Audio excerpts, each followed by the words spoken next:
What's up, y'all? Thanks so much for clicking on the video. My name is Leah, and let's recap and review Real Housewives of Orange County, Season 19, Part 1 and Part 2 of the reunion. I know I am late, okay? I keep having to tell y'all, life has been lifing, kicking my... Okay? But this whole week is about to be double reviews. Oh, I hate that for me. But here we are, because we like to do completion. So we're going to finish this one out, all right? So let's get into this review.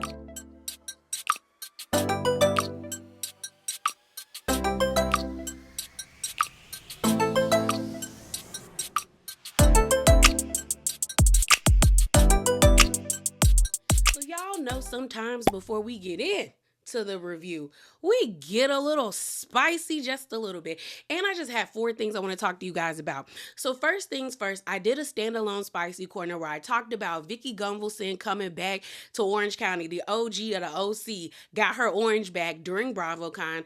I also talk about how it's being speculated and reported that there will be a cash shakeup. So in that video, I just talked about who I think is safe and who I don't think is safe. And I also talked about Gina and Emily doing an interview with Ricky Cornish, where they basically talked about how they felt like Matt, which is Katie's husband, was very disrespectful on part 2 of the reunion. Part 2 of the reunion. So if you guys are interested in my opinions and thoughts about that, please check the link in the description box below. Here is the thumbnail. Okay, so there are 3 new things I want to talk about that I saw after I posted my spicy corner video, which annoyed me. Okay, but number 1 is it's all surrounding Gretchen versus Tamra and this whole, post-liking, not post-liking situation. So the first clip I want to play for you guys is from Heather. An interviewer asked her pretty much, where do you stand with Gretchen? And how did you really feel about finding out that she allegedly was liking all these posts? So let me play that clip for you. What was going through your mind in that moment? Did you question what Tamra had brought up, or was Gretchen's reaction enough for you to go off of? So, those rumors had been around before, but I didn't realize the width and breadth of the amount of posts. And I think what struck me, and I haven't seen, I saw that episode. I don't remember what they showed versus what actually happened, because, obviously we filmed for longer.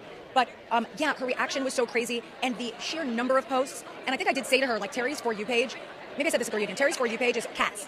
He sees cats. Mine, I like watching people wrap gifts. That's the kind of, and I weirdly watch weddings. I don't know why, but those are things I like. And I can't imagine what her For You page looks like. And when you follow all those hate rhetoric accounts, and that was what I think struck me, was how do you not realize all of this? And she just liked so many of them that it couldn't just be casual.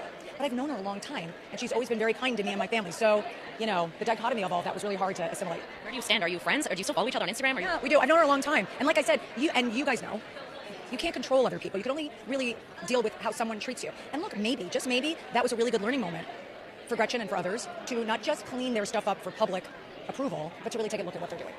A 28-year-old white Here's the thing.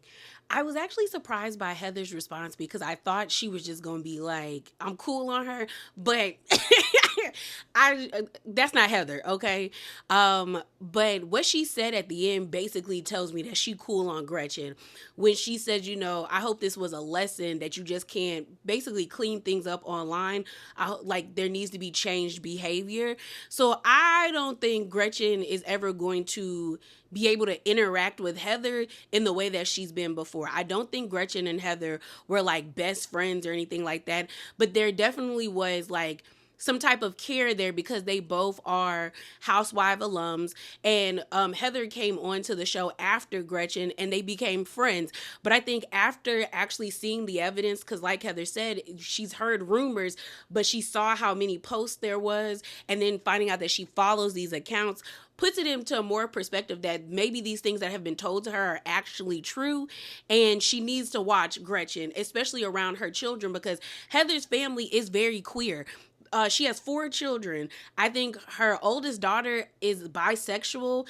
I think the middle child is a lesbian or queer. And then the youngest child is transitioning and is her trans son. So it's just kind of like, you got to watch them people. You got to watch people like Gretchen. So the next clip I want to play for you guys is Gretchen. She was interviewed by the 2 men who host Virtual Reality Tea. And they basically asked her, like, how do you feel about what Tamra said about you? And how do you feel the people who are gay that support you feel about that? So your LGBTQ fans who still might believe Tamra. Oh, here's the thing. Anybody that knows me, anybody that's been my friend for many, many years, anybody within the community that you talk to that actually knows who I am, they know that that's not true. They know where I stand. They know who I've been my entire life. I was one of the biggest advocates of the LGBTQ plus community way back when nobody really was, and when it wasn't like the cool thing to do. So you know what I mean? Like way back in the day, like I was one of the very first housewives to even have a drag queen on Housewives. So for me personally, I think that's why you didn't see a lot of shock out of my response, because I was like, wait, you guys are tagging this on me? Like out of all the things you could have said, I'm not the one to tag that on. It's giving I have a black friend.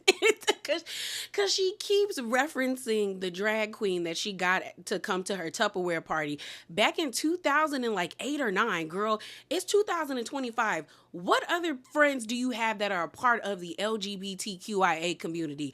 Just because you have supporters, that's not the same thing as actually having people in your life that are a part of that community. Like that, like what? No, ma'am. Okay, so the last thing I want to talk about is Miss Tamra. So Tamra was asked about how she felt about Gretchen, and girl, Tamra didn't mince any words. So let me play that clip. Too dangerous to talk. Well, I won't work with Gretchen. Okay. Point blank period. Nope. Okay. Too dangerous, too toxic. Okay. So it is what it is. Yeah. But as far as the rest of the cast, whatever, I think, I want people that can move forward and move on and not constantly bickering about the same thing. Salt Lake City is teaching everybody how to do it. They really are. They are friends, but they fight and they make up and they move forward. It's not like you can't talk to her and I have boundaries and I don't want to be around her, then get off the cast. I find it comical that Tamra is saying Gretchen is too toxic and too dangerous, but that's been the way people describe her. So I'm just kind of like, But I do think Tamra is throwing her weight around with Vicky being back, and it's being reported that there will be a cast shakeup. I talked about that in the Spicy Corner. I think that Tamra knows that her spot is not in jeopardy, but Gretchen's is. And I feel like she's saying this to throw her weight around, because she knows that at large, I would say there's a big portion of the RHOC fan base that wants to see Tres Amigas either reconnect or at least see how Shannon is going to navigate her friendship with Vicky and Tamra, or mainly her friendship with Vicky, now that Shannon has made it be known. And I also talked about that in the Spicy Corner, that she is not willing to cross her boundaries to be cool with Tamra, and she likes where they're at right now. And even though Tamra threw shade in this clip, talking about, boundaries and stuff, and trying to compare herself, being like, we should be like Salt Lake City. They don't hold on to things. That's the lie. They actively hold on to things on Salt Lake City. I just think as a whole, the majority of the cast likes being on reality TV. They like the brand partnerships and deals. They like being at BravoCon and things of that nature.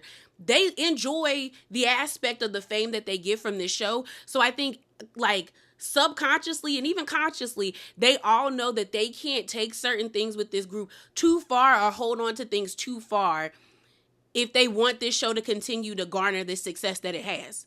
But they do hold on to things. Bronwyn doesn't like Lisa because Lisa threw it out there that, girl, you lied about that $4 million necklace you said you and your man bought.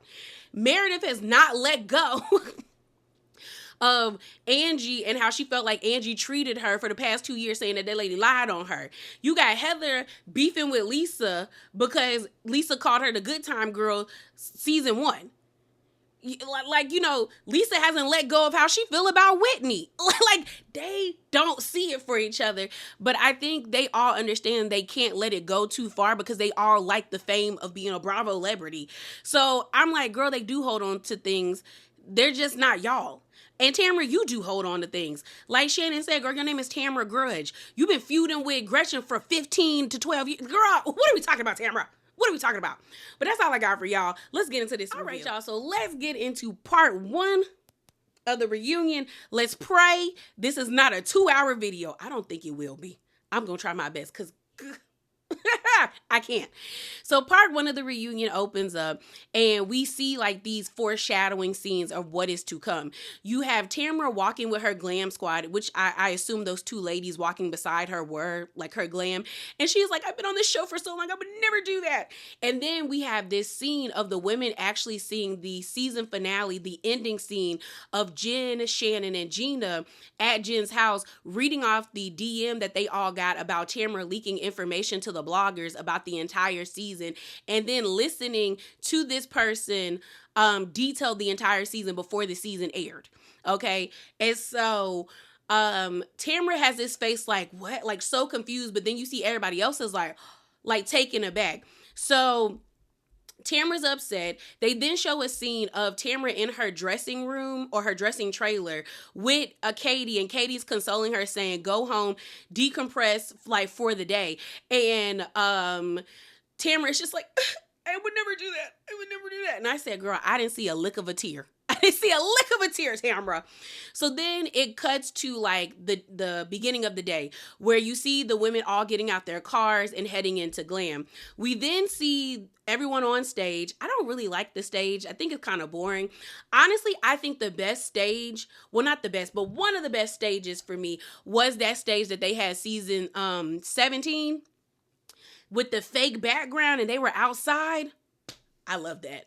I feel like each like housewife show should get at least one season with that big screen and they're doing the reunion outside. I would love it. And I would love to see how they would make it work for each what's it called? Each franchise. I think that would be so cool. Okay. So Andy ends up talking to all the women. The only two things that like stood out to me when he was doing like the pleasantries of welcoming everyone was, one, we find out Emily did lose 20 pounds, because when I did my review about the reunion looks, I was like, you could definitely tell that Emily lost weight. She says she lost 20 pounds and she's been working out 7 days a week. I think that's excessive. And I also think Emily needs to go to therapy to like really unpack the way she views her body, because I have a cousin that body builds, and I mean like she's in competitions, okay? Even she don't work out every day. So, and to me, she's like one of like the pinnacle of health. Like the girl, she eat right, she work out how much she swole, you know? And I'm like, if she don't work out every day and she gives her body time to rest, Emily could do the same. She needs to do the same, because I'm like, you know, you could like rip a muscle or tear a muscle or wear down your muscles or wear down the joints in your like your arms and your knees. Like, so yeah, you need to rest your body, Emily. Then we have Katie. So Andy ends up asking Katie, like, how are you feeling? Katie says, you know, it's been a long time since I've been around these women, but there's some things that I need to say and that need to be said. So Katie says, you know, she's ready to have this conversation. So then we find out that Tamra, let's say the group know that Teddy is in remission. Everyone is happy. They then start talking about Alexis Bellino's wedding. And Tamra is like, I don't know if I could talk about this because Shannon's sitting right here. Like, I kind of feel wrong. And Shannon's like, no, girl, like, I thought the wedding was pretty. You can talk about it. And she was like, yeah, it was a beautiful wedding. So then Andy ends up asking Jen, like, what was up with you and Alexis, a disinvited? Like, what was all of that? Emily chimes in and was like, yeah, weren't you disinvited? And Jen looked at Emily like, girl, he asked me, not you. So let me answer the question, okay? So pretty much, she did get disinvited. I remember telling you guys that she did get disinvited. Alexis let it be known, like on a podcast, that she disinvited Jen. And so Jen said, I think it was due to my relationship with Shannon. It seems like Alexis didn't like the fact that Jen and Shannon were getting close. And Jen even said they had not been talking for a while. So she was like, yes, she uninvited me. But then on the day of her wedding, I was thinking about her. So I texted her saying that I hope she had a beautiful day. And then in Alexis's fashion, like in just, you know, Alexis being Alexis, she ends up saying, can you guys come? Like, is there any way you and Ryan can come like to the wedding on the day of the wedding? I said, okay, that's weird, but all right. So she's like, we're good. She's like, we're cool. So then Andy talks about how he thought that Tamra's behavior was going to be different this season because she was in therapy. Tamra was like, you don't think my behavior was different? When I tell you, Andy like just stone face was like, no. I cackled because he was like, no, girl. And so they show a montage of Tamra going off on Gretchen. Most of the montage was that when she flicked Gretchen off when they were at the tactical defense event that Gretchen was throwing, when she told Gretchen to F off when they were in New Orleans, when she posted that she was quitting the show, and then when she cussed out Heather. And so, yeah, like no one thinks you were better, Tamra. So then Gina tries to chime in and help, not Heather, but Tamra. Gina tries to help Tamra by saying, well, you know, therapy, it gets worse before it gets better. And Jen was like, well, when does it get better? Because I didn't really see change. So then Tamra ends up saying, well, like I was getting better, but then it was revealed to us that Teddy had cancer. So that knocked me off the rails. So then Shannon chimes in and she's like, you know, I might sound like a dick for this, but it needs to be said. It's crazy that you were asking for all this grace to deal with what you were dealing with, but you couldn't give it to anybody else. Like you actively were nasty as AF to me while I was going through the worst thing in my life. And so Tamara was like, I wasn't asking for grace, but you were. Because every time someone tried to hold you accountable or tell you about yourself, it was, I'm going through the worst thing in my life. Teddy has cancer. Like, you, like every time, it was about Teddy having cancer and how that was hard for you, which I don't negate it being hard for you, but you did use it as an excuse, Tamara. Like, and that was your way of saying, give me grace because my best friend is dying. Like, what are we doing? And so Jen chimes in and she's like, well, that's the thing. Whenever we try, she says basically what I just said. She was like, every time we try to like talk to you or have a conversation with you about your behavior and try to hold you accountable, you scream about going through the worst thing in your life. Like, so it's a pattern. So then Tamara and Shannon start getting into it because I think Tamara was like, I don't hold grudges, because Shannon was like, girl, you're always telling people how they should behave and how they should let things go, but you don't let things go. And then Tamara's like, I do let things go. That's my problem.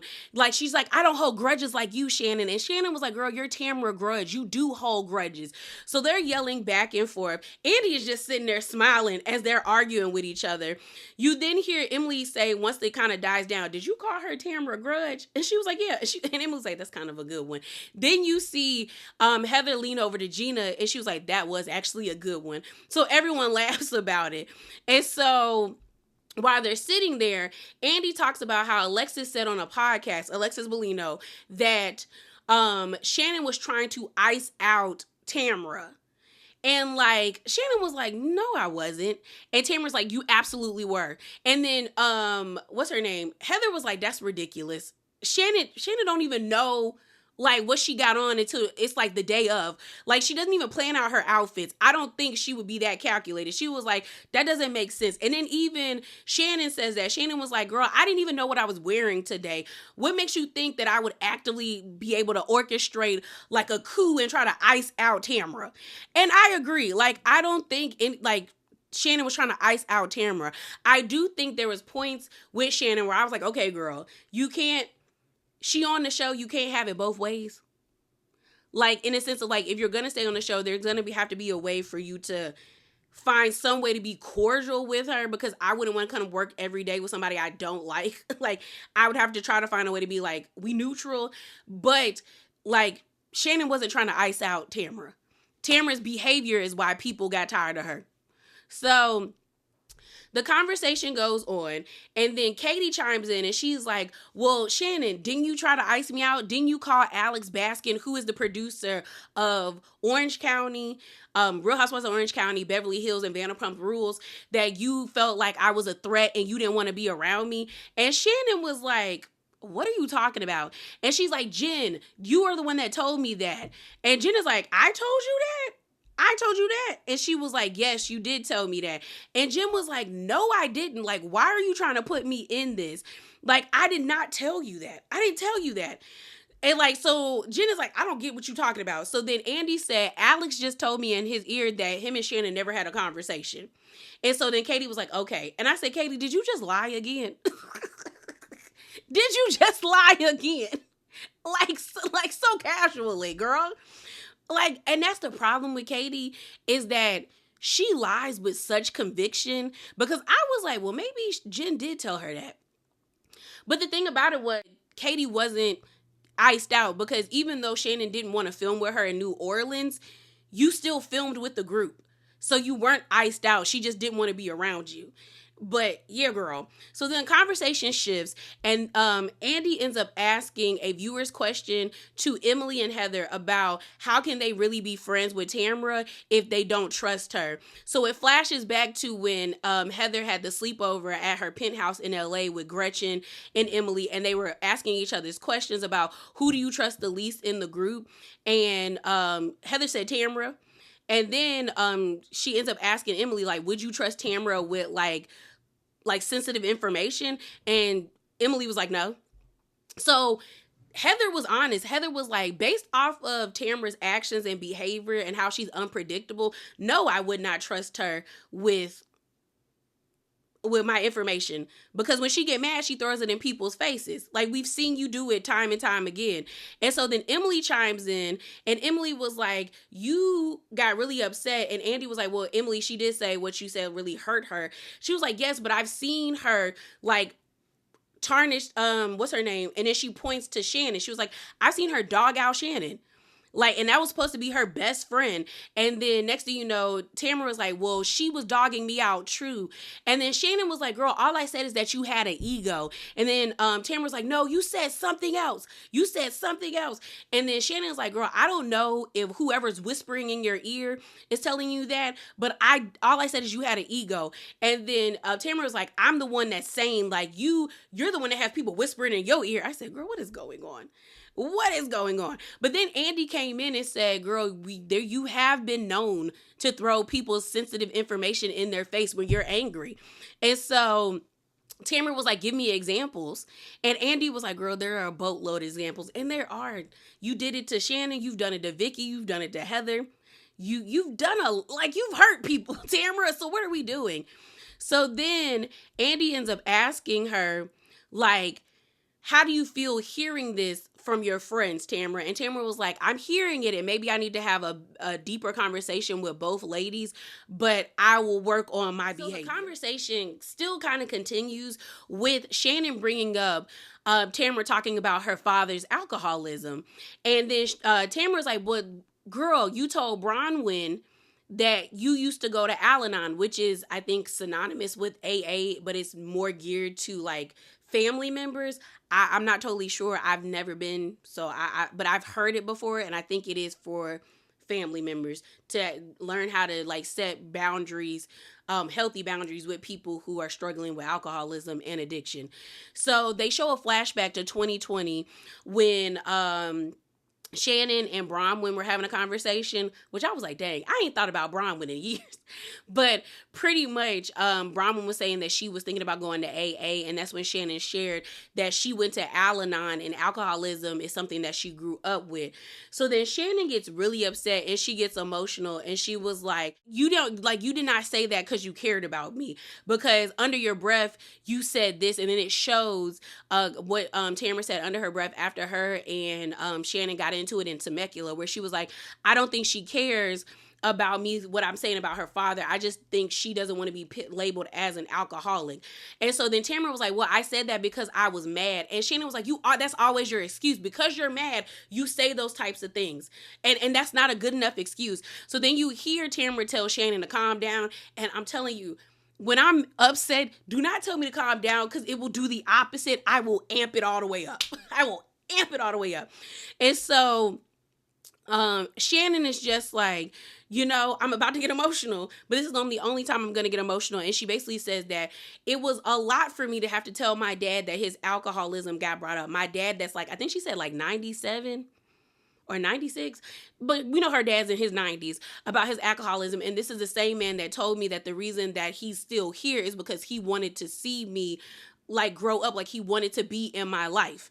And so for you to, and Shannon was like, Tamara, for you to bring that to the show and try to use it against me, like what am I supposed to say? And my thing is, I don't think initially Tamara was trying to use that as a dig to Shannon. I think she was trying to like relate and be a part of the conversation. But the issue is Tamara doesn't know when to like leave well enough alone. You two don't have that relationship anymore. And you really haven't taken ownership of how you treated her. So of course, anything you say to Shannon, she's going to take it as a dig. And you also know how much she loves her father. She wasn't going to let that slide. She wasn't going to see it as something that was like commendable or you were really trying to be there for her. She's going to take it as you trying to dig at her and more specifically at her father. And then it also didn't help that when you got in the kitchen, you did say those types of things under your breath. Like, get another drink, Shannon. Like, because like, and that's the thing. When Tamara gets hurt, her go-to is to just be mean and nasty to that person, but yet still she wants to have some type of relationship with them. And I wish in therapy we actually would have found out about Tamara's upbringing, because I wonder if that is how she was treated by her mom or dad. I don't know if her dad was in the picture, but we've seen her mom on the show, because it is really it's not normal to get into arguments with people that you love, and arguments happen, disagreements happen, but then to go to the pits of hell with them and then expect these people to still have love and respect for you. So I don't know if that's how she was like brought up, but that's not normal, okay? So Tamra apologizes and then they move on. So then they start talking about Tamra's therapy again. And Andy was like, well, what type of energy are you on tonight? Like, where did you, like, what did you come here to do? And Tamra basically says, I came here to listen, take accountability, and not be so reactionary. And I said, girl, I don't know if that's about to happen. Because the next person to come on that stage is going to be Gretchen. So the next segment of the reunion is all about Katie, which I was surprised because I thought that they were going to wait until closer to the end of the episode to start talking about Katie, so it would lead us into part 2, but that's not the case. So pretty much, they run Katie's package. You can tell that Katie is uncomfortable. Andy ends up asking her, how do you feel about this? And she's like, it's not great, after watching all those scenes. So then Andy ends up asking her, how does she feel about the fan support and praise that she's been getting? And she was like, it wasn't expected, but it's appreciated. So then Andy asks her about her relationship with Shannon. Like, she was like, how was that going? And both Shannon and her look at each other like, girl, we don't speak. Like, I think Katie ends up saying, like, this is the first time they have spoken in a while. Like, since then, like, they have not spoken. And so pretty much Shannon was like, yeah, we don't speak to each other. But then Andy brings up Shannon potentially refollowing Katie, but both Katie and Shannon make it be known that Shannon never unfollowed Katie. And I did talk about this in a spicy corner where people were speculating that Shannon unfollowed Katie right after the Heather's birthday episode. But then in the middle of the season, she started following her again because of the fans. But then I also saw some people saying, like, that's not true. Like, she never unfollowed her. So we got confirmation that that person, whoever started that, was lying and that Shannon never unfollowed Katie. So then Emily chimes in and she brings up the whole recording situation. And she talks about how she feels like there's some discrepancies around Katie's story because one minute it's like it potentially was a video. Now it's a voice memo that only your husband has heard. And so Katie's like, well, that's true. But then they all were like, well, no, Alexis says she heard it too. And I believe Alexis. I saw recently a clip of Alexis on Virtual Reality T where she, to me, had a rational opinion about Katie and things of that nature, where she basically said that she doesn't have any bad blood with Katie. She was like, Katie is not the worst person or the worst housewife, but she just doesn't like the fact that Katie lied on her, because she explained that how was I supposed to know, or how would I know that there was a voice recording if you didn't play it for me? And she was like, we were at lunch and she played it very casually with me, and I think she said Tamra, and she's like, Alexis was like, I didn't even think it was that big of a deal for it to become a story, but it became a story. But she was just like, yeah, girl, look, you did play it for me. And I believe Alexis. So then Shannon basically brings up how she's just like, y'all are trying to make it seem like I was acting crazy. Like, you said I was 2 hours late, which I was not. But then Katie was like, but Shannon, you were late to the point where like they had to change your hair because they didn't have time to do your hair. And to be honest, I do believe Katie that Shannon probably was late and came in there disheveled and all, array and stuff like that. But I still think Katie was wrong for recording Shannon. It's one thing to record somebody. It's another thing to show her op. You saw the way that Alexis treated Shannon last season and you still decided to show her that video. Like, if you truly would have just showed Matt, this wouldn't be a problem. And then nobody could use it against you. But you told Tamra and you told Alexis about it and you showed it to them. And here we are, girl. Here we are. So then Tamara tries to jump in and save Katie by saying, Shannon, you ain't ever recorded somebody? And so Shannon's like, let's move on because you want to hurt people. So then Andy was like, girl, have you recorded somebody on this stage? And Shannon's like, no. And then Tamara blurts out that she recorded Vicky. And I feel like I remember someone talking about this where there was a falling out because Vicky and Shannon aren't in the best place, but there was a falling out between Vicky and Shannon around the time of Shannon's like DUI situation. And I think people were talking about this, but I'm not sure. I just remember seeing something on the blogs about this. But basically, Shannon recorded Vicky when her and her husband, which I was surprised that Vicky has a husband. I thought she had like a long-term boyfriend, but not a husband. But pretty much Vicky and her husband were arguing. Shannon decided to record them arguing, and she basically says she just wanted Vicky to be okay. To me, that makes me feel like Shannon was scared that they were going to get violent, because I'm like, why would you record your friends arguing?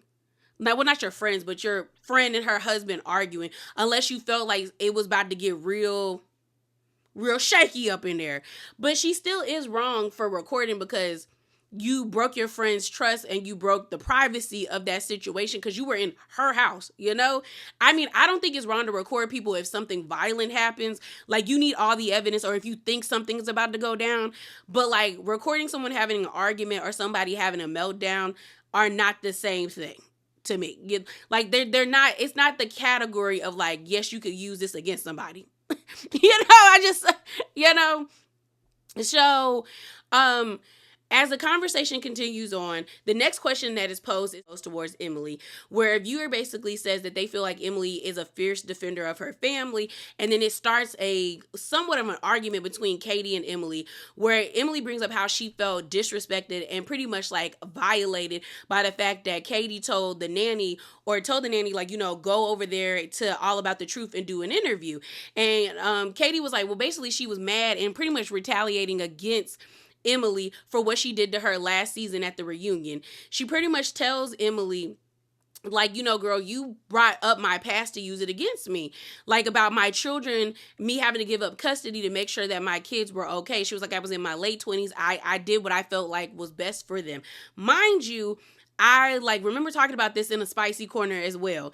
And so Emily tries to say that pretty much she only brought that up because she was trying to understand or point out the inconsistencies in Katie's story. And Katie's like, what inconsistencies? I didn't have my children and they came back to me. What are you talking about? So then Jen jumps in and she was like, well, Katie, your stories do be shaky, girl. They do. And so Emily, in a roundabout way, apologizes for bringing that up, and Katie kind of accepts it. So then they move on to Jen supposedly calling Katie a con artist. Jen is like, she doesn't remember calling Katie that. She was like, she keeps asking me about that, but I told you I don't really remember it. So then they pull Gina into it, and Gina basically says that Jen and her were having a conversation. Jen brings up how, something about Katie is just, something's not right. Maybe I feel like I'm talking to a con artist, but then I have Ryan on my side saying, no, give her a chance. She's new to this group. Like, let her figure herself out. And so Jen says the only reason why I probably would say something like that is like, after certain conversations that we had, Katie, it just felt weird. And I feel like that's people's discernment. Like, I have been in conversations with people that I know were they were lying about certain things. And that makes me want to ask, prying questions, because I want to know what you lying about and why we lying, But Jen basically admits that she called that lady a con artist, even though she tried to say that she don't remember. But girl, you remember, you called that lady a con artist. So the conversation continues on, but this time Andy poses a question to Katie about an interview she did with US Weekly, where she pretty much talked about how she felt like the lie detector test was a setup, which we also talked about in the spicy corner. Okay, get into the spicy corners, okay? But she was talking about feeling set up, but she also talked about how she felt like it was one person that was committed to not filming with her, but she feels as though that person got all the other women to stand beside them and stop filming with Katie. And Andy was like, who is that person? And Katie was like, I think it was Emily. And Emily's like, me? And she was like, Katie, I don't have the power to do that. I don't. She also goes on to say, Katie, you also said that you would take a lie detector test. And they do show when Katie got, confronted in New Orleans, and she was like, I did not do that. And then she's like, I'll take a lie detector test. And Gretchen is like, girl, I believe you. I believe you. So I'm like, yeah, Katie, you did say you would take one. So then Emily basically says, I know lie detector tests aren't municipal in court. I know that they're not that accurate, but she says she would do it. So that's what we did. And they showed them the flashbacks of the lie detector test and all of that stuff. Andy brings up how when it comes to having companies that do lie detector tests, not most of them don't want to be on camera. So he was like, it took them a minute to find a company that was fine with being on camera. And so Emily brings up, if I was gonna set Katie up, I feel like they would have had footage of me talking about setting her up. I didn't set her up. I didn't. So then Katie brings up, well, Gina was the one saying that we got her. And Gina was like, yeah, I was saying we got you in reference to like we're taking a lie detector test. Not like we set you up. Like that was what I was referencing to. And I do believe Gina. I don't think Gina is that calculated or malicious.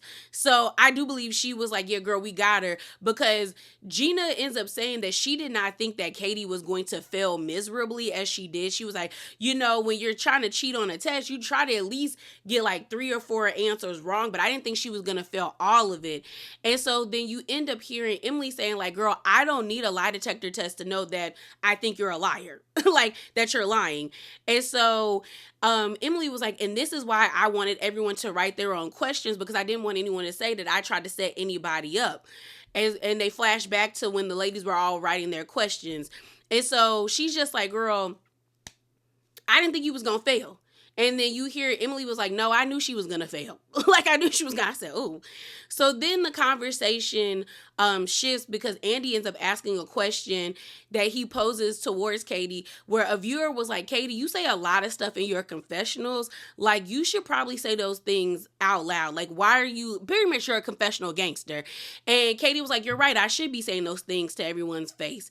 And I think Tamara said something to the effect of like, she's not the only one. Like, everyone should be doing that. So then Emily takes it upon herself to be like, what does that mean, Tamara? And Tamara was like, why are you like getting offensive? Like, do you think I'm talking about you?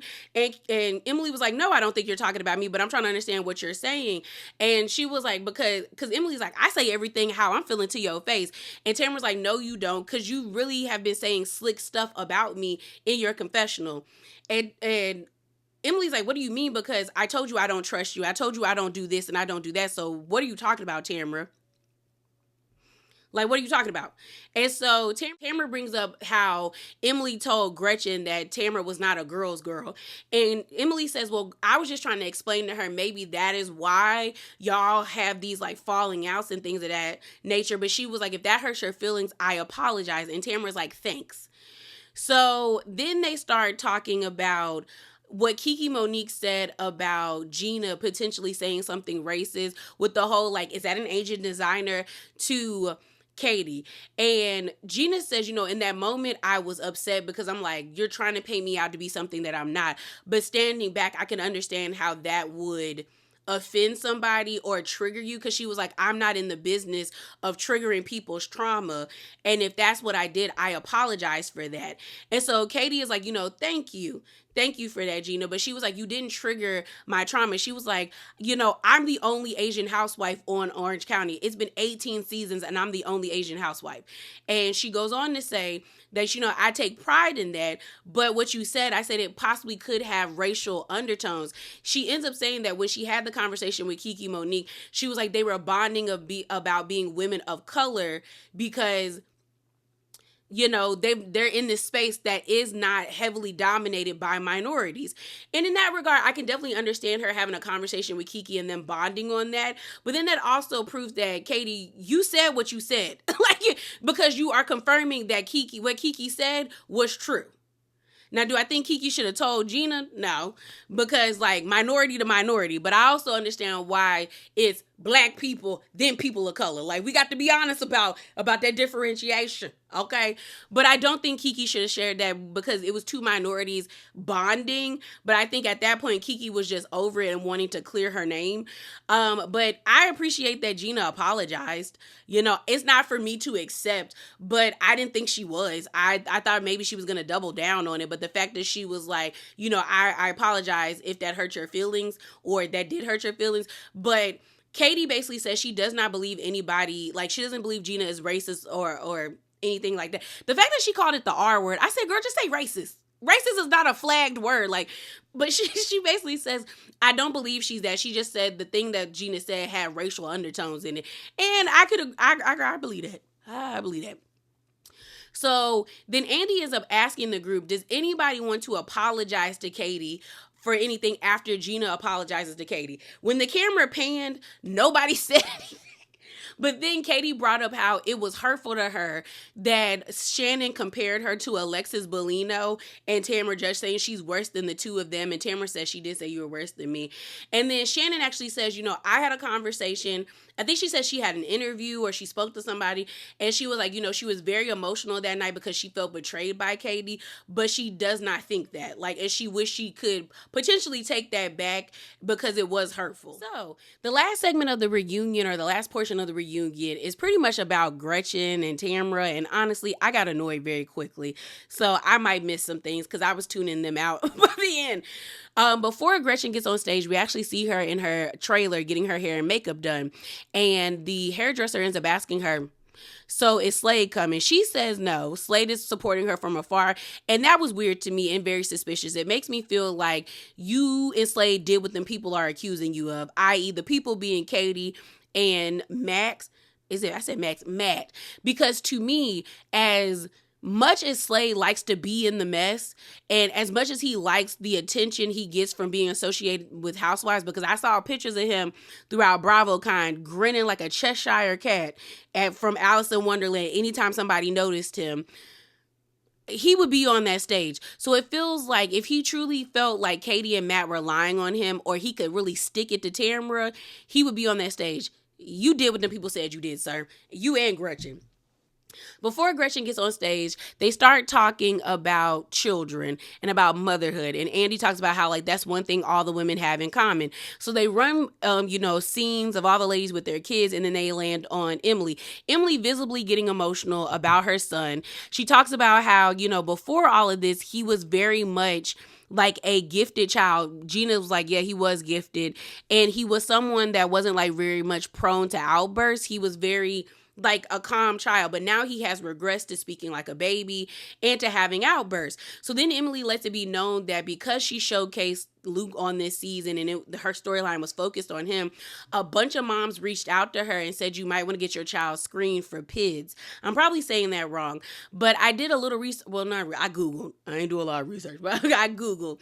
Pretty much it is a disorder that is caused by the bacteria Staphylococcus. And Staphylococcus also causes strep throat. And basically what Emily says is that it happens when a child gets strep throat, and children who have autism are more prone to like getting the PIDS disorder, which the bacteria causes swelling on the brain, and it exacerbates autistic like symptoms or OCD symptoms. So everyone's gagged as she's explaining this. Katie and Heather's mouths are wide open. Tamara's talking about she's getting chills. And pretty much what we find out is that they're going to get he's getting brain surgery. They're planning on lasering his brain to reduce the swelling. And I hope it works out for them. I know a lot of people did not like Emily's storyline because they felt like it was she was exploiting her son. And I can understand that, because it is kind of like, why would you bring your child on TV and you don't have a handle on what he has going on? And you're revealing all of this stuff. And he's like 10 or 11 years old. So he can't really advocate for himself because you are his mother. But I also am like, it was a good thing because I've never heard of this disorder, and the fact that her child is on the spectrum and potentially does have or has it because they're going to do brain surgery, this could help him. And I hope it does help him, because I can only imagine watching your child regress being very like terrifying as a parent. So then they start talking about Dawson and him passing out. They also talk about Tamra and her actually gaining some type of headway with her relationship with her daughter, Sydney, who basically went no contact with her. We find out that Sydney came over to the house to see Sophia so that they could go out to lunch, and they had a conversation for like 30 minutes just catching up. And then Sydney said, could she hug Tamra? And Tamra starts to get emotional, and she was like, girl, I hugged her and I did not want to let her go. But she's like, I can't believe like she's starting to come around. So she was really happy to speak about that. So the reunion continues on, and then I think this is when we see Gretchen get on the stage, and everyone's like giggling at the fact that Gretchen has on pink because Tamra also has on pink as well, and Katie, which is actually really funny to me. So then she sits down, and Andy's like, I can't believe you're back on this show. Like, how long has it been? And Gretchen was like, I think almost like 14 or 12 years. And he's like, yeah, like it's crazy. So then they talk about Gretchen's outfits and like how Andy is like, you're giving us like a pink Elsa moment. And then Tamara says, no, it's giving JonBenet Ramsey. I said, oh my God. And then Heather talks about how she actually likes the way that Gretchen dresses. It's always like a theme and stuff with the way that she dresses. So then Andy ends up asking Gretchen about what she does for work. Gretchen reveals that she's an influencer and that's how she paid the bills. She also explains like what Slade does, and what it boils down to me is Slade ain't got no job. Slade does not have a job. So they run the B-reel footage of like Tamara and Gretchen's feud over the season. And then they start asking Gretchen, like, was like your point to come on this show and like take Tamara down? And Gretchen is like, no. She was like, yes, I was uncomfortable to be on the show, but that wasn't what I came here to do. And I said, I don't believe you, Gretchen. They then start talking about Gretchen blaming Tamara for Slade not being able to get a job. When I tell you Tamara gagged Gretchen, and because Gretchen said, well, I didn't really say that. And I was like, yes, you did. You basically said that your partner couldn't get a job because of what Tamara said about him. And Tamara said, but you're telling me him getting arrested doesn't hinder him working? I said, ooh. I said, got her. Because Gretchen didn't have no response to that. I said, got her. Even Katie's eyes was like, ooh. I said, yeah, she got her. She got her. So the conversation continues on, and they start talking about what does Slade actually do for work. And she said he was a consultant, but she didn't specify what he did. And I said, girl, the fact that you can't specify what he does, and then you're saying that he works on like some charity organization. I was like, he's a stay-at-home dad who does not have a job. You're the breadwinner. He doesn't have a job, girl. Just own it. And so they start talking about Slade and the finances. And Heather ends up telling her girl, she was like, the only reason why we brought up what, like, you know, the finances thing is because we were talking about marriage. And you told me on camera that you would not marry that man because of his legal situation. But if this is your relationship and it works for you, then it works for you. And she was like, and that's why we all thought the engagement was fake. Honestly, I want y'all to know, I don't really believe in gender roles, but I would rather bathe in lemon juice with paper cuts all over my body before I ever get on one knee and ask a man to marry me.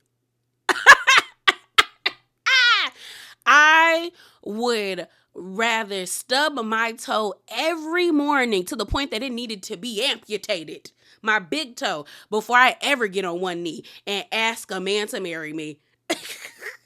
Hell no. Something about that is just, no ma'am. And so Gretchen is like, no, that was a real moment. She then brings up how they did get married because, what's her name? Tamara ends up saying, like, don't you want it to be like biblically or honored by God? I said, okay, girl. And she was like, well, we had a ceremony back in 2020. They got like a ceremony at the Justice of Peace. I was like, okay, girl. Gretchen not gonna marry that man because his money's still funny. So then they start talking about that rumor that Gretchen brought back to the show about her potentially sleeping with somebody in the studio. And Andy said that person wants to remain anonymous, but he is strongly denying the accusations and what's being said. And so they start going back and forth. Shannon is like, but she apologized. Tamara keeps telling Shannon to shut up. And Shannon's like, who do you think you are? When I tell you, I was getting annoyed with Shannon because I was like, yeah, Shannon, stop chiming in. You know that lady don't like you. I get you want to add your 2 cents, but what Gretchen did, no matter if she apologized or not, was wrong. They had a truce. She should have never brought it up. Like, she should have never brought it up. And then a question was posed to Emily, was like, Emily, why did you take back that information that Gretchen told you, like knowing that it would offend Tamara? And Emily said, because I was pissed off. They had made that truce at the beach. They were all cool. And then she did what she did. Like, it pissed me off. And even Heather was like, yeah, that is true. She did what she did. So then they started talking about affairs at, you know, Tamara's party. It got real chaotic, and I, after a while, tuned everybody out. The last scene of the episode is Tamara getting very emotional, saying, you always coming at me, like she's about to break down and cry, and it was a mess. It was a mess. A mess. But let's get into part 2. All right, y'all, so part 2, the reunion. Like I told you guys, at the end of part 1, I tuned Gretchen and Tamara out because at that point, I was over both of them. I don't really see it for either one of them. I don't like them. So I was just like, like, what are y'all yelling about? But part 2 opened up with their argument. And pretty much Gretchen was telling Tamara that like she's accused her of affairs, pretty much been lying on her and spreading misinformation and rumors about her. Tamara is saying, no, girl, it wasn't a lie. It wasn't misinformation. Me and Vicky did see you sitting on somebody's lap, making out with them at this restaurant while you were still in a relationship. You were having an affair. So then Gretchen tells Tamara she's an effing liar. And then Tamara screams at Gretchen, no, you're the effing liar. And that's when Tamara gets a hysterical, when she was like, you've been doing this to me for 15 years. I don't talk about you. And everyone on the stage is like, oh, girl, you need a sedative. Like, everyone is just like, calm down, Tamara. Take a chill pill, okay?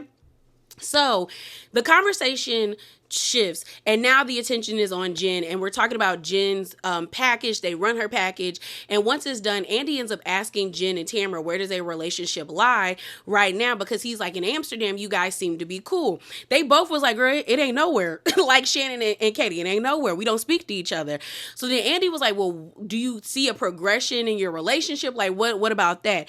And so Jen is like, honestly, I don't know, and that's the truth about how I feel. And Tamara's like, yeah, I don't know either. So then Jen basically says, Tamara, honestly, I feel like you just don't like me. And if you really just don't like me, Tamara, that is okay. But I feel like because I'm a people pleaser, like you like to point out, I've been trying to fight for a relationship or a friendship that I thought was there, but may never have really been there when it comes to me and you. So then Tamara was like, she doesn't believe that, Jim was fighting for their friendship this entire season. And Jim basically says, girl, nah, like at some point in the season, I was over it. Like I didn't care anymore. It was what it was. So then Jim brings up how she was like, Tamara, it feels like you're hell bent on like saying that I'm portraying myself incorrectly. You're telling people that, you know, you'll find out about all her lies. And I'm like, girl, what have I lied about? Like, I've been pretty transparent about like what's going on in my life. So then Tamara tells Jen she feels like in every scene they were in, Jim was coming at her. So then they flash back to episode 1 and we see unforeseen footage of a conversation that happened at that table when it was outed that Katie got in contact with the Bravo babe when Tamara and her were arguing, and Jim was sticking up for Katie, but also making a general statement at the table saying that like, we can't all just come at Katie. We all need to be accountable for our behavior online and how we treat each other in this group. Tamara was like, girl, Jen, just say my name. And so Jen is like, girl, are you feeling guilty because I didn't say your name? If I wanted to say your name, I would say your name. I ain't scared of you. Pretty much. That was Jen's energy. So they start arguing, but then Andy kind of stops the argument where he was like, for the record, it's not a crime if somebody wants to be on this show, because they start talking about how Tamara was saying that Jen only wanted to be friends with her in order to get on the show, and how she feels like Jen is obsessed with her, how she said Jen lived in the same neighborhood as her, she started to go to the same gym, went to the same hairdresser, went to the same doctor. She wanted to like take over Jen's life, kind of like single white female energy. So Andy points out, well, Tamara, you were so excited for her to be a part of the show. You talked about how kind and positive she was. Like, and Tamara was like, yeah, I said that. I even submitted her name 7 years ago. And Jim was like, and I didn't get it. And that was okay for me. Like, I didn't have to have it. She was like, honestly, when we got to know each other, it was because the studio was near your fitness center. And I was thinking about going into bodybuilding, and that's how I got connected to you and Eddie. It had nothing to do with the show. They actually show us unforeseen footage from 2018. Okay, that's in the archives, okay, of Jen and Tamara working out at the gym. So it is true that Jen was supposed to be, or was auditioning to be, a part of the show. And I Googled what season that would be, and it says it would be season 13. And I think season 13 had Emily, Gina, Tamara, Shannon, and Bronwyn on it, and Kelly Dodd. I think, yeah, those 6 women. So that would have been interesting to see Jen interact with those women. Like, cause I think Vicky was on that, or no, when was Vicky's last season? Let me Google that. When was Vicky Gumbelson's last season on Real Housewives of Orange County?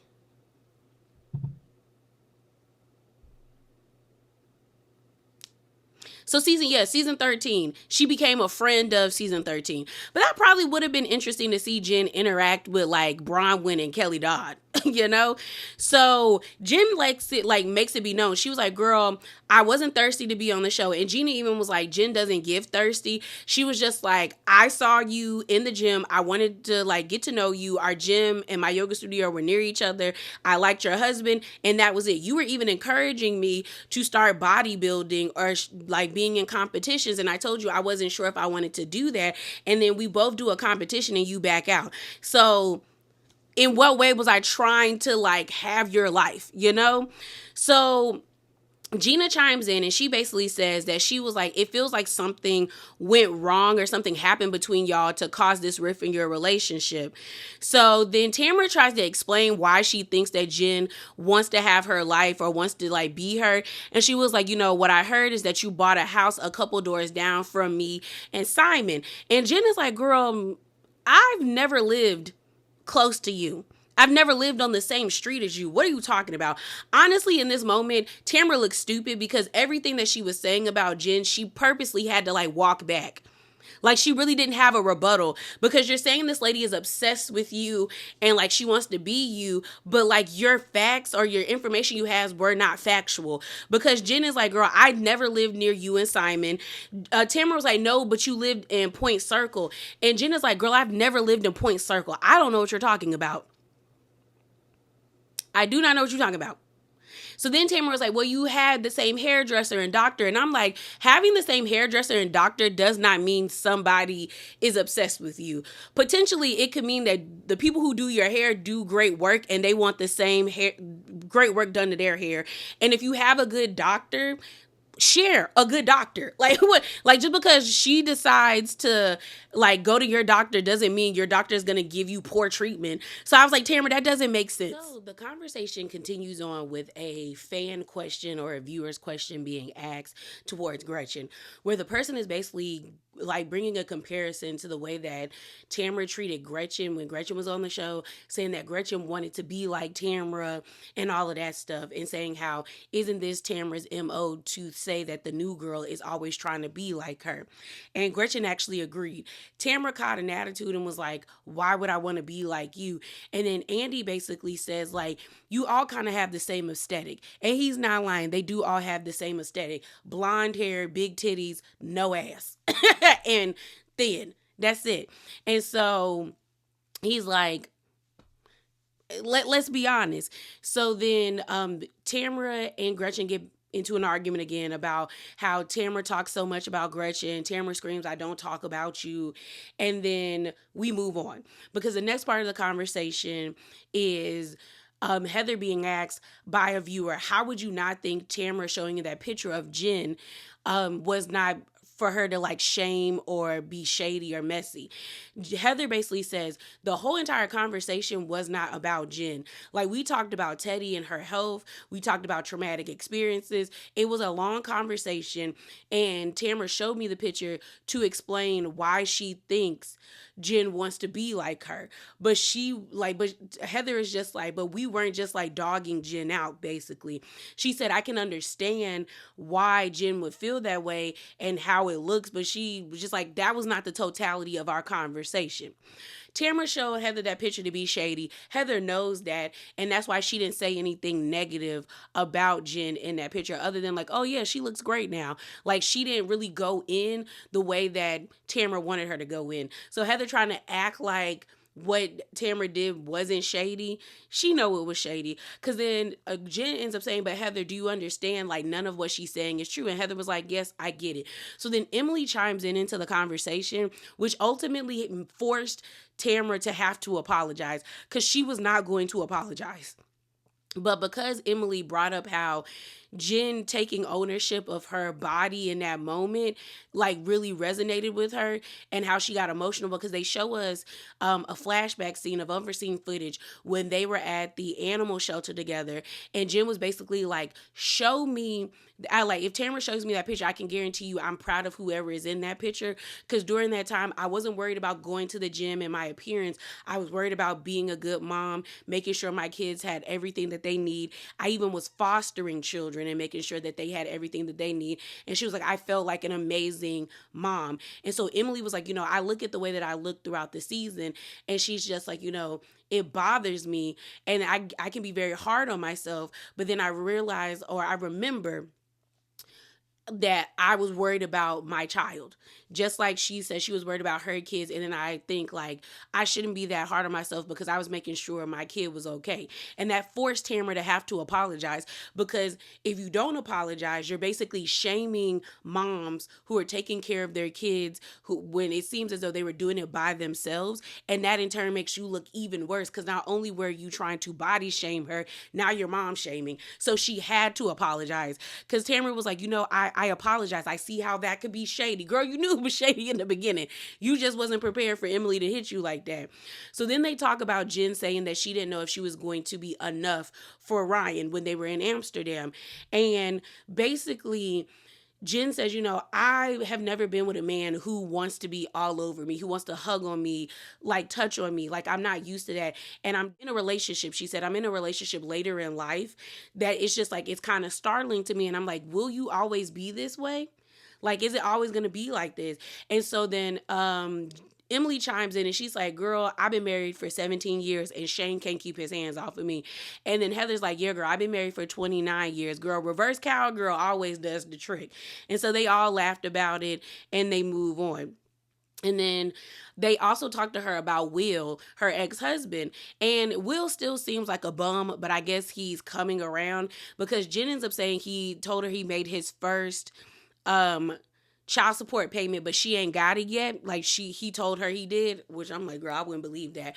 But Will and Ryan and Jen had a sit down conversation, and Jen said he owned his part in like everything, which was very like a startling to her, but also like she was like, wow, we're making progress.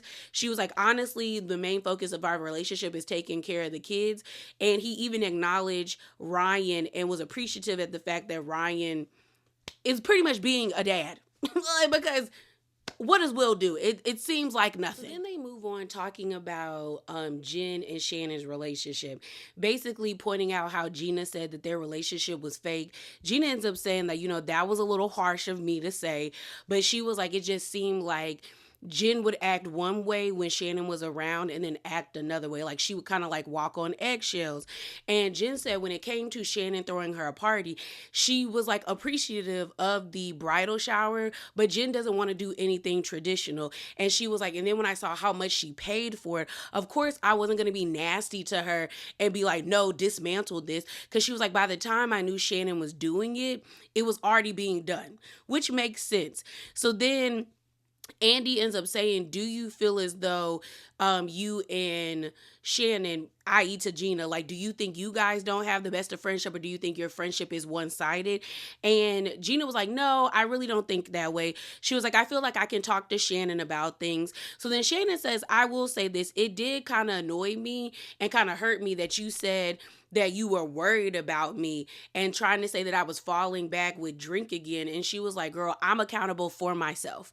Like, that is who I hold accountable. I am who I answer to, not you. She also was like, I don't get why you're so worried. Like, I have another dog in my life, 2 men protecting me. She was like, I see my dad, like, I think she said 2 times a month or 2 times a week. She was like, I'm okay.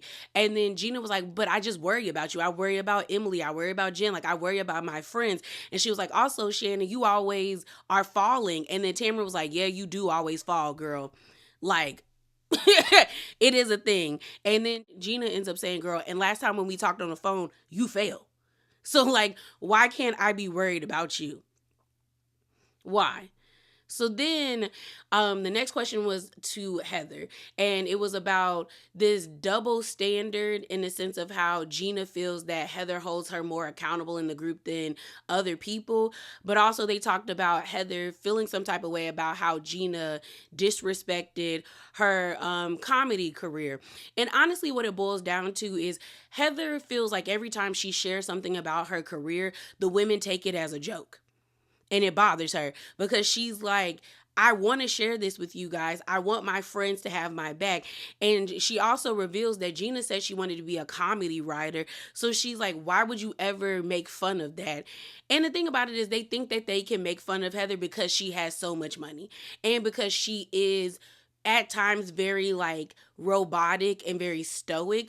But yeah, I wouldn't want to constantly share things about my life with these women if every time I share something, like it's being made fun of. Shannon tries to chime in and says, well, look, Heather, when I told you that, I didn't tell you in a way that the women were like making fun of you or anything like that.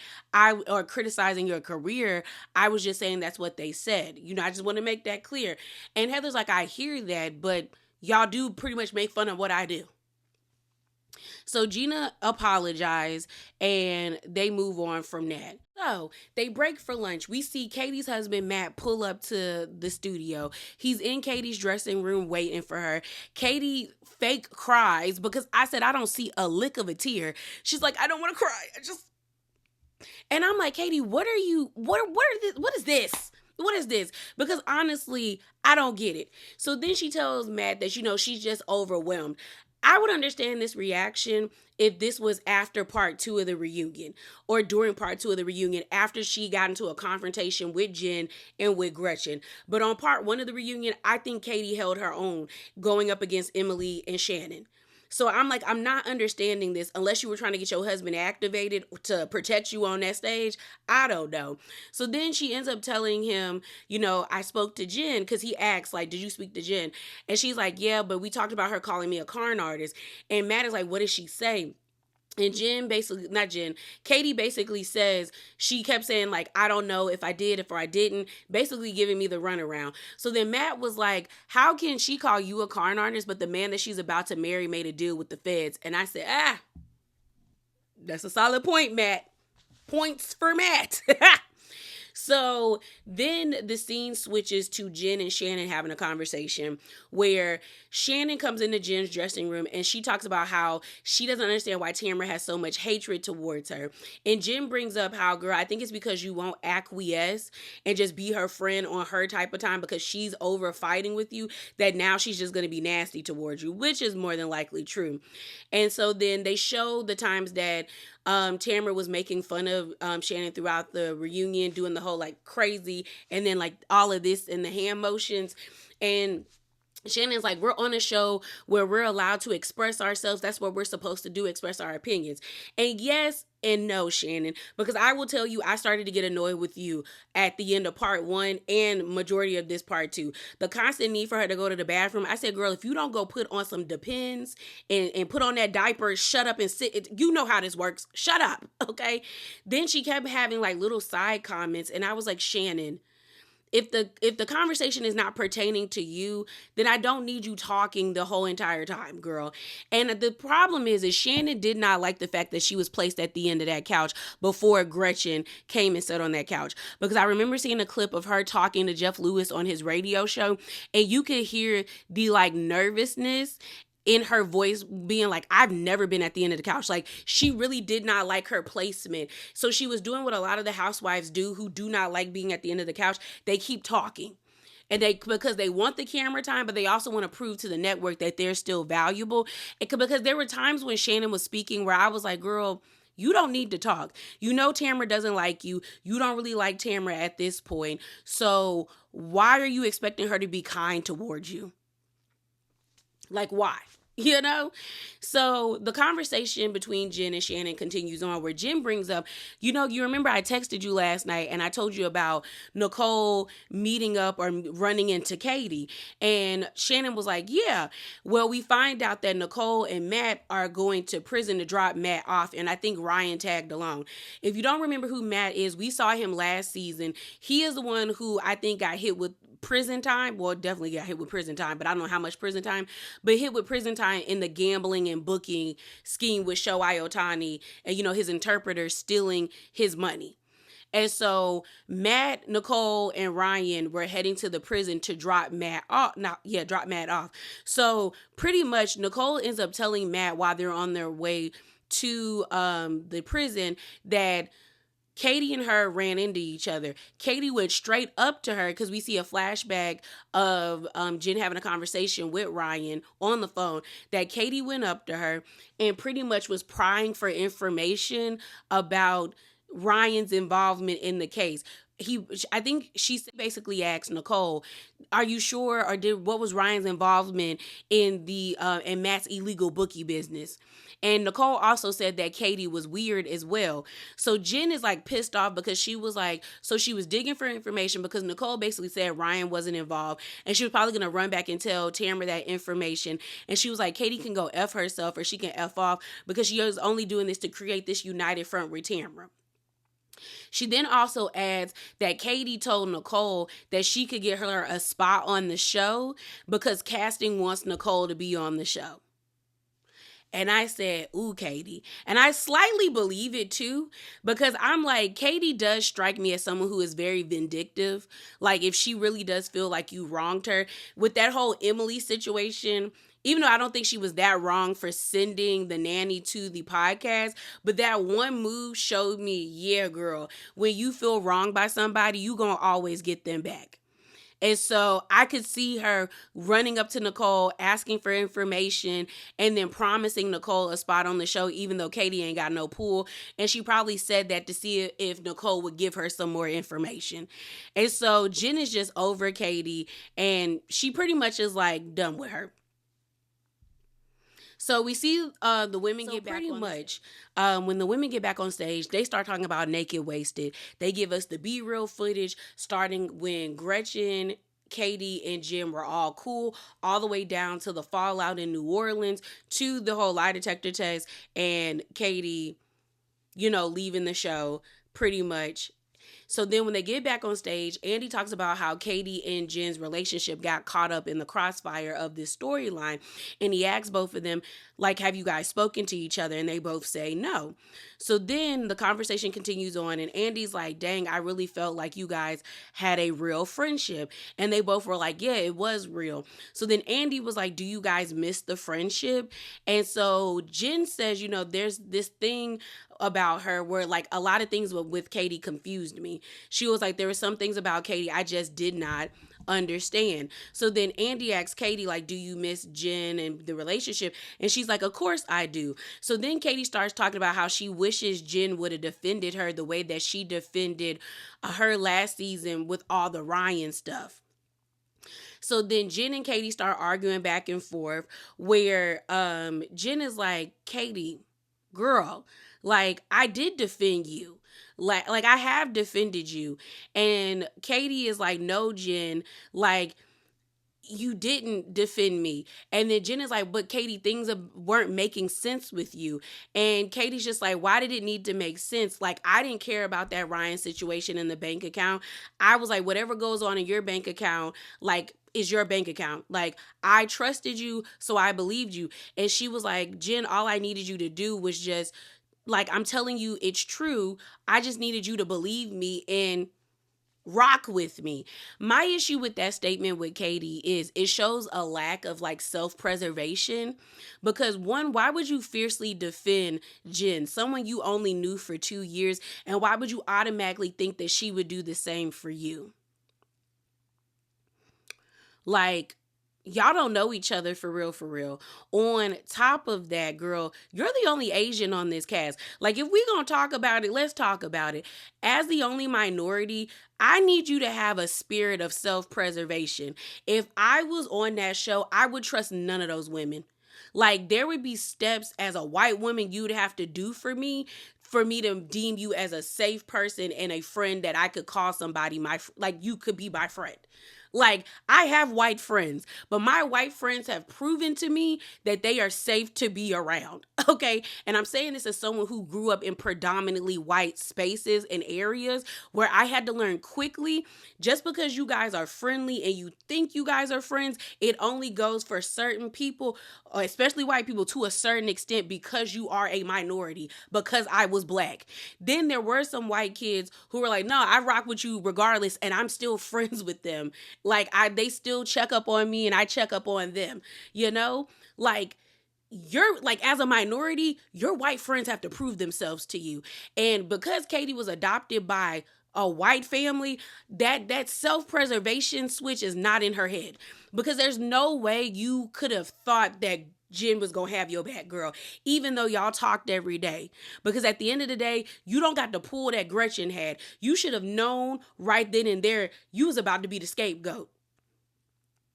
You should have known that, Katie, even though you lie, because you do lie. Okay, we're not gonna forget that. But minority to minority, you're not in a safe space, sis. It's only one of you. You got to know. You need to know. I know you know. But you the type of minority that acts like you are above it because you married a white man. Katie, I hope this taught you a lesson.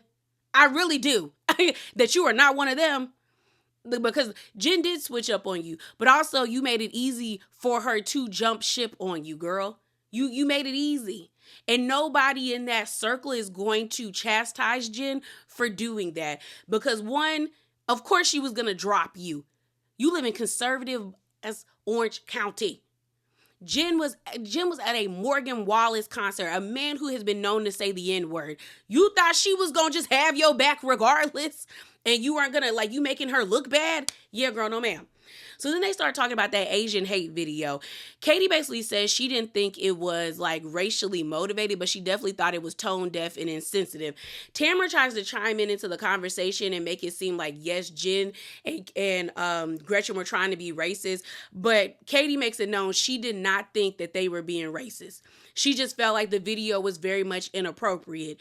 And so she was like, her issue was Jen posting the video, but really was Gretchen making the hi-ya and the noises as she was like hitting the what's it called? I don't know what you call that thing, the foam thing. So next thing you know, Jen and Katie start arguing because Katie was like, I never said what y'all did was racist. I just said it could be deemed inappropriate, but yet and still you blamed me for it. And Jen was like, what do you mean? She was like, girl, you were in the comments saying that how dare I call you racist? And so then Jen was like, yeah, how dare you call me that when we had so many like conversations about me raising my son and things like that. And Katie is like, girl, I never called you that. But yet I'm still getting blamed because people got mad at you for a decision that you did. And I said, girl, I should have showed you right in there. She don't know what she talk about. Okay. So then they start arguing and Andy ends up asking, well, did Gretchen and Jen apologize? And so we find out that Jen never apologized to Katie, but Gretchen sent a chat GPT message. And so then Jen and Katie start arguing again, where Jen is like, girl, I can't believe you. Like, we've been friends for 2 years and like, I don't understand how you could have felt that way. Like, I would ever intentionally do something like that. So then Andy ends up jumping into was like, well, let me ask you this. What were you thinking by posting that? Like, why would you think that would be received well? And so Jen was like she wasn't thinking, like she thought it was okay. And so she posted it, but she immediately took it down when she realized people were offended by it. So then Katie was like, you could have just said that to me, but you didn't say that to me. You never said anything to me. You could have just said like you weren't thinking, you didn't think it was going to offend anybody. And I would have just left it at that. So then Jen says, you know what? I'm sorry to anyone I offended because that was not the case. And so then Andy was like, what did you mean by the whole chat GPT apology that Gretchen sent you? And then Katie was like, it was AI. It was AI. And so Gretchen is like, what? No, it wasn't. And then Katie was like, girl, yes, it was AI because it was using words like warm regards, like I truly regret coming across any kind of way of insensitive and hurtful. That was never my intention. She was like, I could tell that like you just plopped it in there. And then Katie lets it be known that she put it through an AI like checker to see if it was AI, and it says it was AI. So Gretchen is trying to act like, are you serious? But I actually believe Katie. I don't think Gretchen really cares. And I do believe Gretchen just posted it online because she was so quick with her response. It gave gave AI. So pretty much, Gretchen apologizes to Katie, basically saying, that was my intent to offend you or to harm you, so I am sorry. And Andy ends up asking Katie, like, do you accept their apologies, Jen and Gretchen's? And she's like, I guess, yes. Like, you could tell she was over it. So then they start talking about question. A viewer's question is posed towards Jen, where the person basically is like, why was it so easy for you to drop Katie, even though Gretchen misspoke and you were able to get over that, but you were okay with icing her out of the group? And so then Jen is like, girl, I never dropped Katie. Like, that was the most real friendship I ever had on this show. And we talked every single day. She was like, but the thing about it with Katie is, girl, she always had her ear to the ground, and every time that we were talking to each other, she was always saying things about the women, and she was always talking about their families. And so then Katie jumps in and she was like, girl, and you were talking about people too. So it just wasn't me. And Jim was like, yes, Katie, we both were talking, but the stuff that I was saying was true. You are making things up. Like, you were making things up. So then they start talking about what happened with Naked Wasted and the Mastros, and, Gretchen supposedly telling them that Tamra roofied her, and Katie basically saying to Jen, it's the same thing with Mastros. Like, you were there. Like, you heard what was said, and you didn't back me up. She was like, so Katie was like, I was looking for someone who I considered a dear friend to back me up.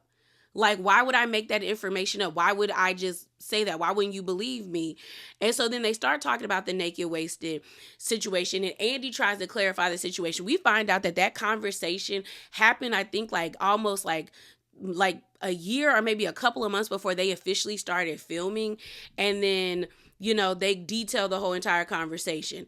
So point out how Jen said she didn't even really understand what was the whole thing about Naked Wasted, but then we see her explaining what Naked Wasted is when they're in New Orleans. So it's either you know about it or you don't know about it. And so Jen was just like, I was just recounting the story. But then you lied saying you didn't understand what Naked Wasted was about, and there's multiple scenes of you actually explaining what that conversation was about. So Jen was like, when she told us the story, she said she felt sick and she could have went to the hospital. But then a viewer's question ends up saying, but we heard Gretchen say that she did go to the hospital several times. Like, she said it twice. And so Gretchen says, I completely understand why people feel like I am lying. But she's like, when you go through trauma and you're trying to recount the story, like, you sometimes misspeak. Shannon jumps in and she talks about how, like, when you feel blindsided, sometimes you can misspeak. But then everyone's like, girl, that's not the same thing. Like, you saying what you saying and fumbling over your words is not the same thing as Gretchen saying she really did not go to the hospital to, like, yeah, I was so sick, I did go to the hospital. So next thing you know, Gretchen keeps saying, I misspoke. But then you hear Katie say, that was not misspeaking. That was not misspeaking. So you see Shannon lean over to Gretchen being like, I was trying to help. I was trying to help. And Gretchen's like, it's okay. It's okay. So then Emily jumps in and she was like, I just feel like this has snowballed at this point, because people keep telling this story over and over and over, and now things are getting added to it. But then you hear Gretchen said, I never said that the word roofie. I never said that word. Like, and so then Emily was like, well, this happened 15 years ago, bro. Like, why are we still talking about this? And then Shannon brings up that Katie said Gretchen said she had to get a toxicology report. And Katie said, well, that's how she explained it. The problem with Katie is I do believe Gretchen probably told them that story because she hates Tamra that much. And I do think she got scared that this could get legal. But I also feel like Katie be adding stuff to stories, which makes it worse. Because I do agree, if that lady had a toxicology report, we would have known about it. Like, Bravo probably would have been sued because they didn't stop Tamra from getting her drunk. So let's call a thing a thing. And so Andy ends up saying, well, yeah, we absolutely would have talked about it 15 years ago if, in fact, there was a toxicology report, you know? And so we also find out that Slade and Ryan were invited to the show, but they declined. So Matt comes onto the stage and we find out that he has several blood clots in his lungs and in his legs. It's a good thing he's still here because one blood clot can go up to your heart and you done. Real quick, you done. So they finally start talking about the naked wasted of it all. And pretty much Matt explains the story where he was like, when we all went out to dinner, Slade and Gretchen were depicting this picture of Tamara being a very dangerous person that you do not want to cross, basically. That is the way that story was illustrated to us, that Tamara is not to be trusted or to be around. And they went into great detail of how Tamara is someone that you should not want to be around. I only came on this show to basically tell my side of the story and basically vindicate my girl, pretty much. And I wanted to talk to them, meaning Slade and Ryan, but we know they didn't show up. So then Jim was like, well, Ryan didn't want to show up here because of all of this.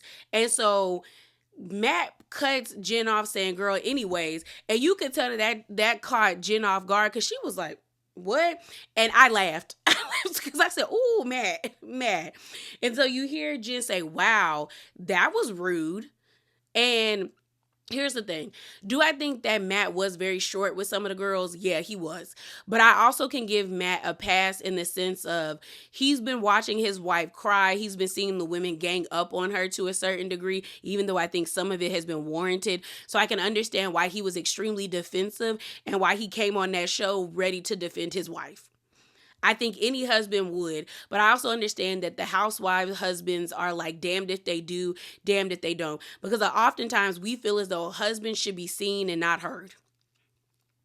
At least that's how I feel, okay? Especially on this show. But we do expect them to defend their wives when they need to, and I think this is what Matt is trying to do for Katie. So next thing you know, an argument ensues between Matt, Katie, Jen, and Gretchen, where Jen is like, Matt, I don't think you want to go there with me. Like, I think a lot of things you have done have been rude and you don't want to go there with me, Matt. And it's like, you know what happened at that night of that dinner. So then Gretchen chimes in and says, I'll say it, because Jen doesn't want to say it. And she was like, you said when you met Eddie, he was gay. So Tamara is irritated. She says, you know what? I don't want to talk to any of them. You know, they were all sitting out that table talking to each other. Like, this is what they've been doing for the past 15 effing years.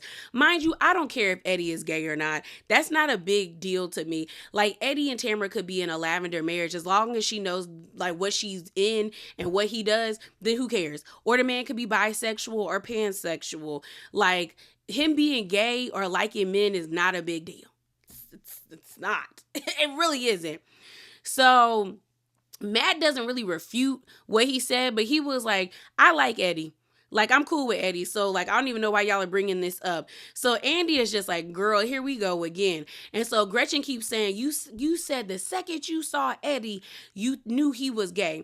So then Andy kind of is just like, I don't want to talk about that. Matt, continue your story. So then Matt says, listen, I got a call from Slade saying that Katie has been talking to Kiki Monique, that Katie has sealed her fate, her own fate, and that the story was never supposed to come out, and that pretty much Katie needs to, like, hold the line for Gretchen. And so Matt was on the phone basically telling Slade, I need to talk to Katie because I don't think she did that. And so I called Katie and I'm like, look, they're saying this story was never supposed to get out to the bloggers and that you told a blogger, Katie. And Katie's like, I did not do that. I didn't do that. So then you hear Jen and Gretchen chiming in. And I think Shannon was also chiming in. And then I think you hear Tamara say, let him talk, because they kept cutting Matt off.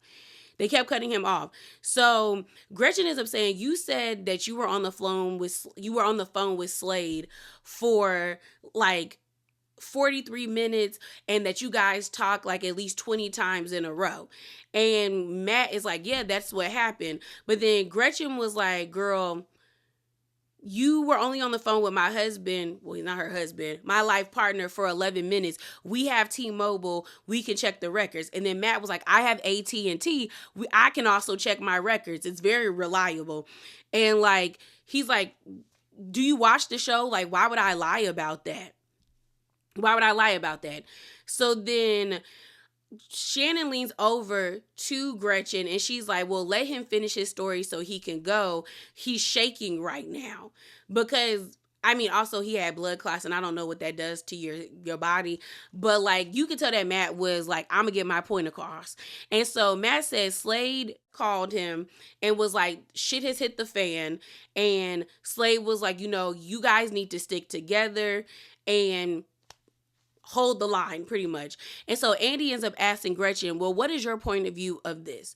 And she's like, what I'm hearing is basically not true. Slade said that never happened. And Katie was like, I was protecting y'all because that is what was told to me. And then I think Jim was like, well, who told you that? Who told you to like protect her? And Katie's like, Slade said that.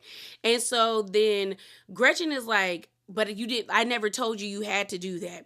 So then Katie pretty much talks about how Gretchen and her had a text message. She's like, it's in the text message that Slade said do that. Now, the text message that they showed, girl, it wasn't Slade. It was Matt that told Slade Gretchen and Katie stayed aligned and poked holes in her timeline. She walked out. So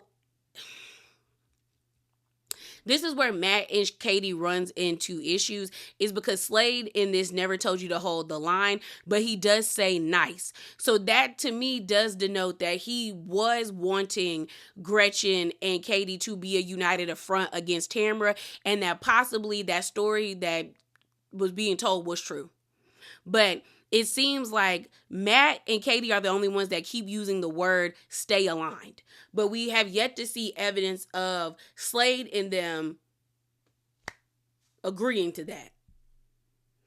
So they all start arguing back and forth. Then Andy wants to make this distinction that Kiki Monique is a podcaster, not a blogger. Okay? Like, she works for Radio Andy. And that's the other part. When people were trying to downplay Kiki Monique, but she was all up and through BravoCon on the stage hosting panels, and she works with Dorinda and Sheena Shea, that's how I know y'all don't know y'all Bravo history. Because Kiki Monique is somebody in the Bravo world. She just is. So they start talking about Sheena Shea in this thread. And honestly, to wrap this up, because this is getting pretty long, they all start going back and forth about how supposedly Sheena Shea is the one that told Kiki Monique. And there was this Reddit thread or this Twitter thread that this lady created that detailed the timeline, and it wasn't Katie. I don't know if I believe that because I never saw the thread, but Gretchen denies everything. Katie keeps saying that Gretchen is lying and she's not telling the truth. And then Katie gets mad at Jen because she's like, Jen, honestly, if you would have defended me just a little bit, I still would have been on this show. Like, I would have still been a part of this show. You F with my paycheck. So then Jen is like, girl, I F with your paycheck? Like, and Katie's like, yes, Jen, I had to stop filming because nobody wanted to film with me. So then Jen is like, wow, like, you're really trying to blame this on me. So then Jen was like, Katie, you're not a victim, nor is Matt. Like, I'm sitting in the same chair as you. I'd never F with your paycheck. And then Emily was like, we don't have that power. And then Jim was like, Katie, girl, I had your back and I defended you until I could not defend you anymore. Like, I did not F with your paycheck. I had a real friendship with you. She was like, I told you when we were at that coffee shop, I told you, you need to figure out what you want out of this group because things are really messy around you, girl. And I'm not going to be around that. So for you to say that I F with your paycheck, that didn't happen. Now, on one hand, Jen is telling the truth. Like, it's Katie's fault that she fell out with basically everybody on the cast and they deemed her untrustworthy. But I can somewhat understand her saying, well, if you still committed to filming with me, I still would have been on the show. But also, Katie, it's not Jen's job or her like role to make sure you stay on the show. you are responsible for your own actions just like she's responsible for hers. And unfortunately, you made like bad decisions and burned bridges with practically everybody on this show where you didn't have anybody left. And ultimately you had to turn to Tamra Judge, who kicked the takedown season of you off. So there's that. So if you made it this far, as always, remember to be bravely authentic. Definitely hop down in them comments below. Subscribe to the channel, like the video, and I'm out, y'all. Deuces.